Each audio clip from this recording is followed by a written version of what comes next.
Basic features of Indian economy. Indian economy का, भारतीय अर्थव्यवस्था का फीचर्स को समझना है। सबसे पहले आपको बता दें कि Indian economy is the 5th position among the strongest largest economy. हमारा देश पृथ्वी पे 5वां सबसे बड़ा इकोनॉमी, समझ पा रहे, 5 नंबर पे हम लोग का देश आता है इकोनॉमी के दृष्टि से। और हमारा देश 7% जीडीपी की रफ्तार से बढ़ रहा है। कितना परसेंट जीडीपी की रफ्तार से भाई? इंडियन इकोनॉमी का फीचर समझे थे। पहला था कि इंडिया हैज अ कौन सा इकोनॉमी? Mix economy. कौन सा इकोनॉमी? हमारा जो देश है ये कौन सा इकोनॉमी है भाई? मिक्स इकोनॉमी, माने कैपिटलिस्ट इकोनॉमी भी है और सोशलिस्ट इकोनॉमी भी है, दोनों है, कॉम्बिनेशन है। एग्रीकल्चर हमारे देश में अहम भूमिका निभाता है क्योंकि 70% लोग एग्रीकल्चर में काम करते हैं और 18% इसका कहाँ पे कंट्रीब्यूशन है? जीडीपी में। कहाँ पे कंट्रीब्यूशन है? न्यूली इंडस्ट्रियलाइज इकोनॉमी है, समझ पा रहे हैं? औद्योगिकरण बढ़ता है। न्यूली माने एग्रीकल्चर और इंडस्ट्रियल सेक्टर दोनों काम है हमारे देश में। एग्रीकल्चर का भी काम है, इंडस्ट्रियल सेक्टर का भी काम है, तो इसलिए इसको क्या कहेंगे? Newly industrialise economy. And emerging market, हमारा जो देश है ये कौन सा मार्केट है? उभरता हुआ मार्केट है, सभी के लिए अट्रैक्शन का केंद्र है, चाहे हमारे देश का व्यापारी हो या किसी भी देश का व्यापारी हो। आप कुछ भी करोगे तो आपको कस्टमर मिल जाएगा, क्योंकि हमारा जो देश है ये कौन सा मार्केट है? Emerging market. कौन सा मार्केट? ए मेजर इकोनॉमी। हमारा जो देश है ये एक मेजर इकोनॉमी का भूमिका निभाता है, माने हर जगह इसका उपस्थिति होना अनिवार्य है। जैसे G20 में भी भाग लेता है, इसलिए हमारा जो देश है कौन सा इकोनॉमी है? Major economy. कौन सा इकोनॉमी भाई? Federal in character. 2 मॉडल का गवर्नमेंट है हमारे देश में, स्टेट गवर्नमेंट, सेंट्रल गवर्नमेंट। दोनों का rules, regulation, power constitution of India में सेपरेट किया गया है। समझ पा रहे हैं क्या बोल रहे हैं? तो फेडरल कैरेक्टर का हमारा देश है। फास्ट ग्रोइंग इकोनॉमी है, 7% का रफ्तार से लगातार बढ़ रहा हमारा देश 2014 से ही। Fast growing service sector, service sector में भी हमारा जो कंट्रीब्यूशन है ये फास्टेस्ट है, माने आईटी में, ई कॉमर्स में, बैंक में, ये सब क्या हो गया? Service sector. तो फीचर्स है, किसका फीचर्स है? Indian economy. किसका? तो इंडियन इकोनॉमी जो है सबसे कौन सा, कितना नंबर पे भाई? Position 5th। कितना परसेंट का जीडीपी की रफ्तार से बढ़ रहा? 7%।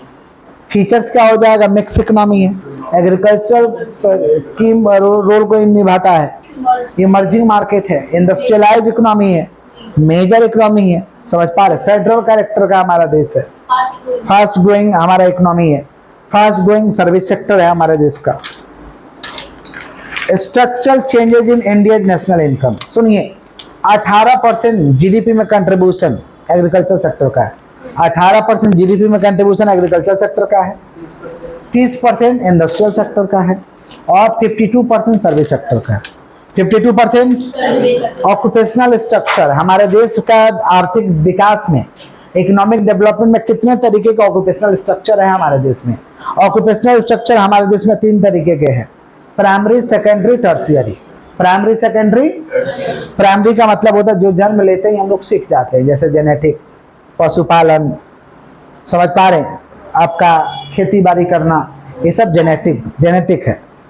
पोल्ट्री फार्मिंग वगैरह सब जेनेटिक है। एक्सट्रैक्टिव का मतलब होता है कि मछली पकड़ना, समझ पा रहे? जमीन से मिट्टी निकालना, जंगल का कटाई करना, ये सब एक्सट्रैक्टिव है।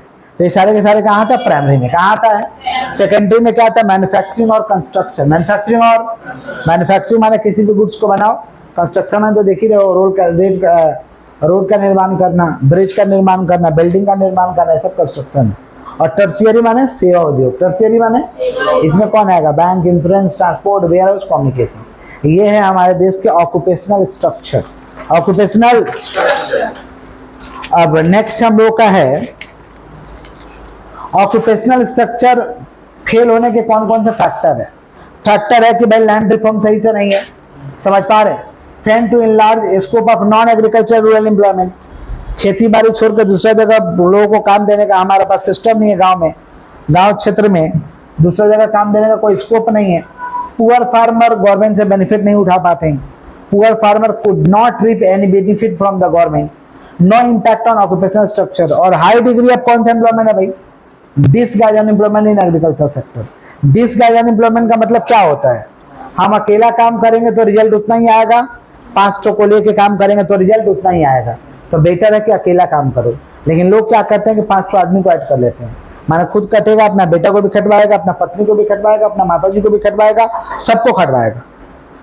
सबको खटवाया जाता कब? जब रिजल्ट ज्यादा मिलना है। रिजल्ट तो सेम ही मिलना है, तो अकेले करो ना भाई, अकेले सक्षम हो तो अकेले करो। डिसगाइज क्यों कर रहे हो? दूसरा को क्यों खटवा रहे हो? माने marginal productivity of labour equal to zero. Labour का जो मार्जिनल प्रोडक्टिविटी होता है वो क्या हो जाता है? जीरो हो जाता है। नेक्स्ट हम लोग का issue of service led growth. देखिए हमारे देश में सर्विस सेक्टर का काम तो बढ़ रहा है, लेकिन इसमें प्रॉब्लम क्या है? प्रॉब्लम है कि एम्प्लॉयमेंट पोटेंशियल कम होते जा रहा है, ज्यादा लोग को रोजगार नहीं दे पा रहे, एम्प्लॉयमेंट का पोटेंशियल कम हो रहा है, ये प्रॉब्लम है issue of service led growth में। Sustainability of service led growth. Service led growth का सस्टेनेबिलिटी क्या है? सुनिएगा ध्यान से। सर्विस लेड ग्रोथ का सस्टेनेबिलिटी यही है कि समझ पा रहे हैं, हर तरीका का पर्सपेक्टिव बने रहना चाहिए। मतलब मार्केट में हमारा जो काम हो, सेवा वाला काम हो, वो टिकाऊ हो, समाज में टिकाऊ हो, बिना वातावरण को नुकसान किए हुए, बिना वातावरण को क्षति किए हुए। इसको हम क्या कहते हैं? Sustainability of service led growth. माने सर्विस लेड ग्रोथ जो सेवा आधारित विकास मॉडल जो है, ये सस्टेनेबल हो, माने टिकाऊ हो, टिके, माने create long term value, create long term, इसको हम क्या कहते हैं? Sustainability of service led growth. सब लिखवा दिए, जो वीडियो से करे डिस्क्रिप्शन में पीडीएफ दे देंगे इसका लिखा हुआ, आप पढ़ लीजिएगा पीडीएफ से। एमसीक्यू होमवर्क है, लिख लीजिए होमवर्क, एमसीक्यू पूरा का पूरा होमवर्क।